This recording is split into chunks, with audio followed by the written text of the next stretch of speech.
Hey guys, welcome to this video lecture series on the subject of polymer science and technology. I'm Harsh Panchal, Assistant Professor in Chemical Engineering Department of LJ Institute of Engineering and Technology. In previous video, we have just started the new chapter of polymerization techniques, in which we have understand why we are need to understand polymerization techniques after understanding polymerization reactions, and what is the difference between reaction and techniques, in which we have discussed there are four different types of the polymerization techniques, and among them we have started the bulk polymerization technique. If you have missed that video, you can find it in the I button over here. Now, moving towards the next polymerization technique, and that is solution polymerization. Well, the major problem associated with the bulk polymerization technique was that it is thermally inefficient. The dissipation of heat that is generated by exothermic reaction of polymerization is very difficult with bulk polymerization, and which also increases the viscosity of the entire reaction mass. Now, to overcome this problem, we are come up with another polymerization technique, and that is known as the solution polymerization technique. Well, you can see here on the screen that this method is used to solve the problem of viscosity associated with the bulk polymerization by using a solvent which helps in the heat transfer and reduce this auto acceleration. We have understand what do we mean by auto acceleration, right? The kind of a reaction which is autocatalytic, right? Now both the monomer and initiator are dissolved in a suitable solvent, and the product polymer is also soluble with the solvent. So now you can see here in this image, you can see that I have taken one tank inside which I have dissolved my monomer and initiator in the suitable solvent, right? Let's suppose water is the suitable solvent. Then my monomer and initiator both need to be soluble in this water. Then I will get this homogeneous kind of a solution as you can see on the screen, right? This is the main reason why we are referring this solution polymerization technique as the homogeneous polymerization technique. Now, if we supply sufficient amount of the heat, you can see here. Now, let me just take a pen. If we supply heat to this particular reactor, or we can say vessel, this polymerization reaction will take place, right? And it will generate polymer. Now just recall what was happening in the bulk polymerization. We were used to getting solid product or solid polymer at the bottom of the reactor, right? But now in this case, in this solution polymerization, the product form will also be soluble in the chosen solvent. So whatever your polymer is going to be produced, it is also soluble or it will be dissolved in this solution. So here at the bottom you can see here polymer will form, right? I am representing this thing as the polymer. Red lines are your polymer. But this polymer again will be soluble in your solvent. So all in all, this entire solution will be in a single phase, right? The entire solution will be in a liquid phase.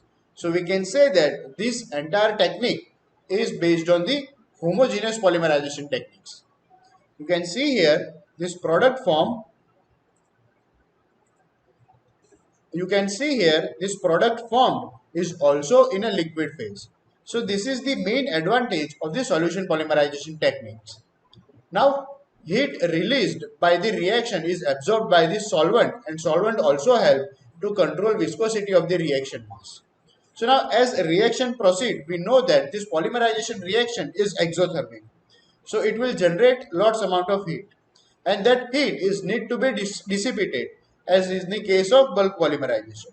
So now we have selected a solvent which will also help to increase the heat transfer, and it will easily dissipate this heat generated by this reaction. So the problem of heat transfer is now overcome with the solution polymerization technique. Not only that, this solution will also help to reduce the increase in the viscosity. in the bulk polymerization, we were getting solid product at the bottom. But now in this case, we are getting product in the liquid phase. You can see here we are getting product in the liquid phase. So it will also reduce the viscosity, and ultimately we can easily agitate or we can easily stir this entire mixture, and it will also help in the mass transfer operation as well. So now you can see here that once the desired concentration of the monomer is achieved, the excess solvent has to be removed in order to get pure product. So now once you have produced your desired product, that is your polymer, and you have achieved your desired conversion and yield, you can remove excess of solvent by just evaporation, right? Water will be evaporated at 100 degrees Celsius. So with this kind of method, you can actually produce good quality of the polymer. So this is what about the solution polymerization technique. Now let me just quickly revise this thing. You can see here I have initially taken one tank, or we can say vessel, inside which I have taken my solvent, right? And inside which I am adding my monomer and initiator so that I can initiate my polymerization reaction. But the trick here is that both the monomer and initiator are need to be soluble inside this solvent. So you can see here I have represent this blue section is your homogeneous mixture of monomer, initiator and solvent, right? So now on the application of heat, whenever I will supply sufficient amount of heat, either by mean of some external source or by the radiation, this polymerization reaction will carried on, right? And it will generate polymer. But again, the polymer produced is also soluble in the solvent. And this solvent will also help to control the heat transfer and mass transfer operations. And it will also reduce the viscosity effect, right? Now let's just quickly discuss what are the different advantages of this solution polymerization. You can see here as the major advantage of the solution polymerization is the solvent reduce the viscosity of the reaction mixture, and stirring of reaction mass become very easy, which means we can increase the mass transfer, right? So because of this solvent and our product is going and our product polymer is also in the form of liquid state, we can easily agitate or we can easily stir this entire reaction mass, which will ultimately lead us to increment in the mass transfer, and which will also increase the reaction rate. Now the solvent act as the dilute and aids in the removal of reaction heat. So as we know that this polymerization reaction is very exothermic reaction, and it will evolve large amount of heat as this reaction proceed. So which means we have to continuously remove this heat generated by reaction. And this solvent exactly does that thing. It helps us to remove this excess of heat and allow the reaction to carry forward, right? So now the solvent is actually serving two purposes. It increasing heat transfer, and on the other hand is it indirectly increases the mass transfer by reducing the viscosity. The thermal control is easier than the bulk polymerization. As we have already discussed, in the bulk polymerization, the dissipation of heat was very crucial issue. Now in this technique, that problem of dissipation of heat is now resolved by using solvent. So we can say that thermal control of reaction mass is easier than the bulk polymerization technique. The next advantage is that because of proper stirring, uniform mass transfer can be achieved, right? That we have already discussed. The product obtained in a liquid form can be directly used for the application such as adhesive. So the main advantage of this technique is that we are getting product in the liquid form, which means we can directly use this liquid form of polymer in the certain application of the additives. So this was all the advantages of the solution polymerization technique. Now let's just quickly discuss what are the different disadvantages. But before that, let's just discuss this particular image. You can see here this concept of the solution polymerization, in which we are going to take this monomer and solvent in one tank or vessel. Then we are going to add initiator, and on the application of heat, this polymerization reaction will take place. You can see here this polymerization reaction will take place.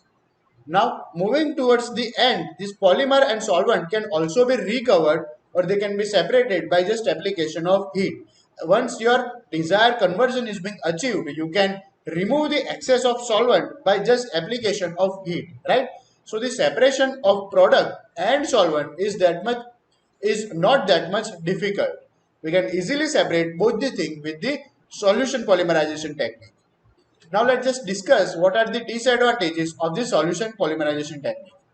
You can see here this reduced monomer concentration which result in decrease in the rate of reaction and degree of polymerization.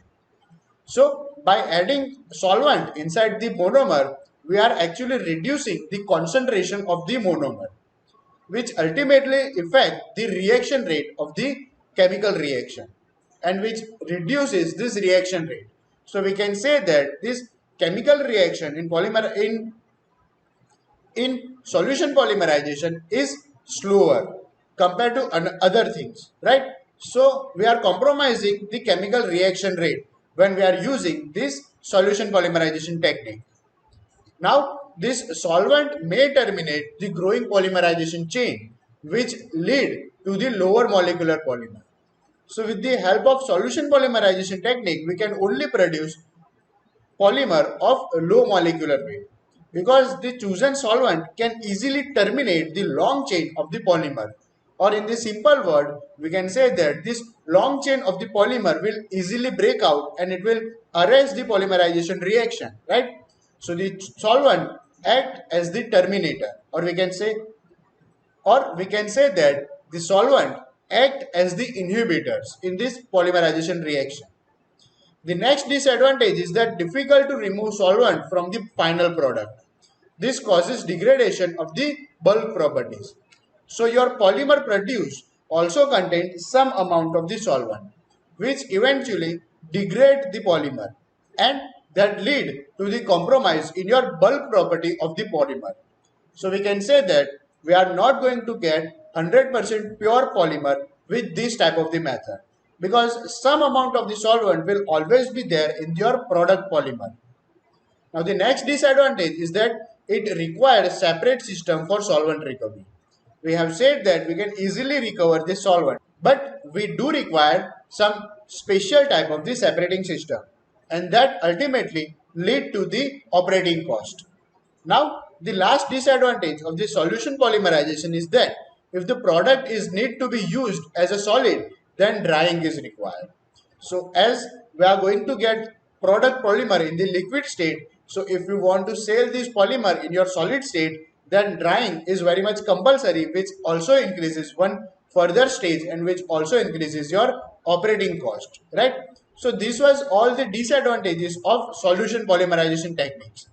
These advantages and disadvantages of these techniques are again very important and which are very useful when you want to compare one technique with another technique, right? So with this, we can all easily compare bulk polymerization technique with this solution polymerization technique.